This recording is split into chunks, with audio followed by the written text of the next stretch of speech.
In today's video, I'm going to share with you the #1 way not to end up seriously disabled over the age of 65. If you're new to this channel, I'm Tara, I'm a neurologic physical therapist, and on this channel we talk about anything and everything related to mobility, health, fitness, and mindset in the context of neurologic injury, with the end goal of empowering you with as many tools as possible to take ownership of your rehab and your health, to live an overall more active, more mobile, pain-free, happier, healthier life.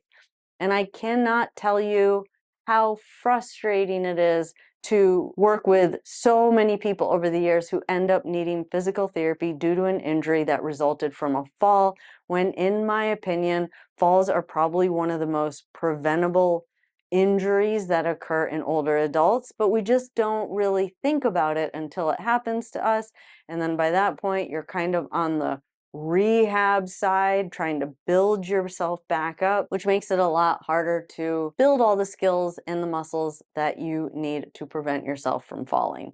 So what we're going to go over in today's video are what are some of the main risk factors that place you at an increased risk for falling, and the #1 skill that declines the most dramatically between 60s and 70s, and in my opinion is probably why the risk of falls dramatically increases between 60 and 70. So you're going to want to stay around to the end of this video so that you can learn how to test yourself. And trust me, even when I tested myself, it was eye-opening that I fall below the norm for my age. But stick around, because I'm going to share it with you and go into some exercises that you can start doing to dramatically decrease your risk of ending up in the hospital or ending up with an injury due to a fall. But first, let's go over some of the things that might increase your risk of falling. One is medications.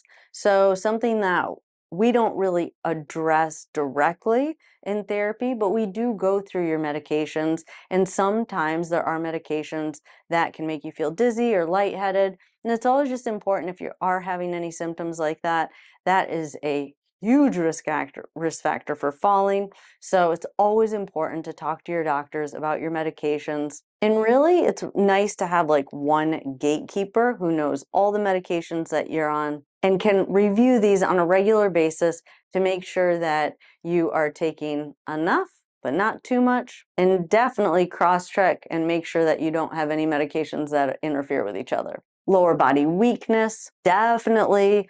At any age, if you cannot stand up from a chair without using your arms, that is one indication that your legs are weaker, and that does place you at an increased risk for falling.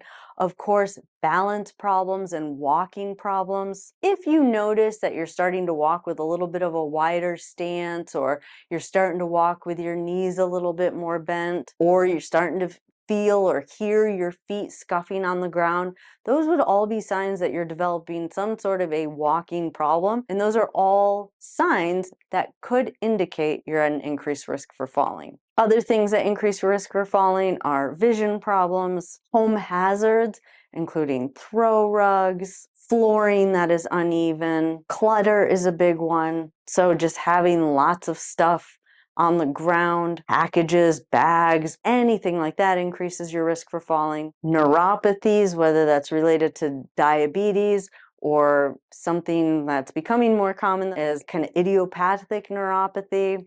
So either pain or numbness in your feet definitely increase your risk for falling. Okay, but now that we got all that out of the way, let's go over the mind-blowing paper that talks about what normal length of time is for single leg standing. So if you're under the age of 50, at minimum, you should be able to single leg stand for 5 seconds. Single leg standing with eyes closed. 50s, the norm is still about 8 seconds with your eyes closed. 60s, it's around 25 seconds with your eyes open. And then 70s is probably the most dramatic drop off. And this is where I think the reason why we see the dramatic increase in falls in this age range. And that data has been around for a while, that single leg standing time is correlated with increased risk of falling. And so what does all of this mean?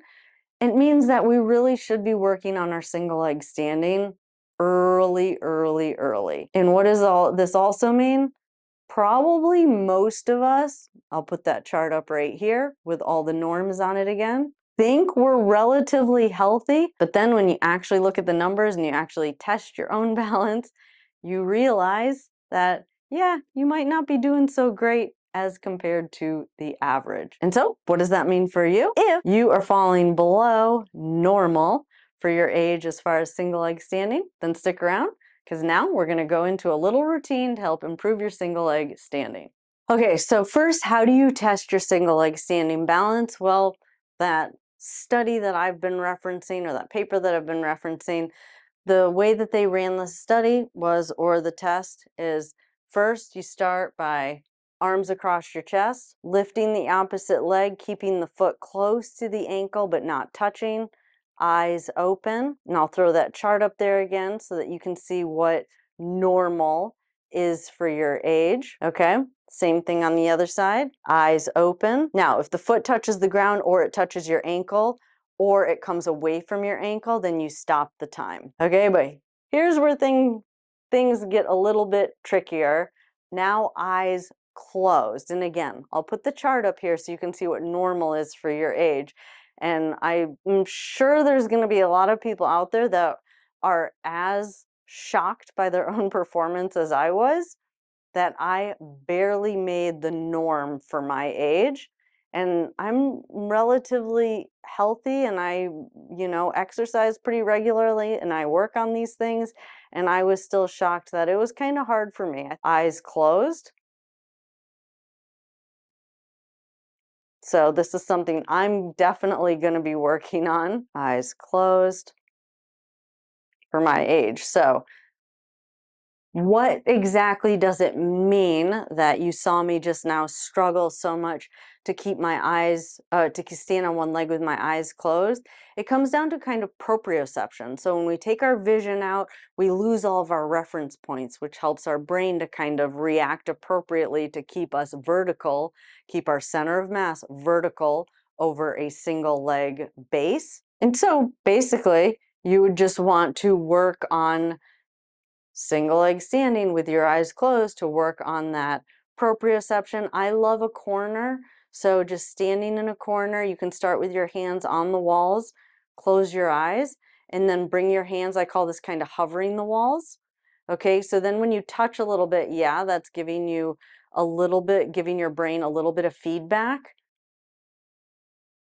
but probably less feedback than your visual input would give. And so you're kind of still working those proprioceptors, kind of increasing your body's ability to sense where it is in space, or your brain's ability to sense where your body is in space. And then eventually you can take your fingers off the wall.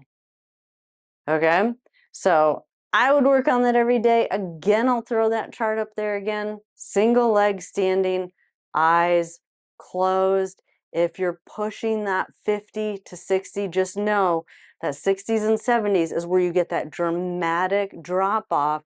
And that's also where we see the fall risk skyrocket. So how do you prevent yourself from becoming disabled?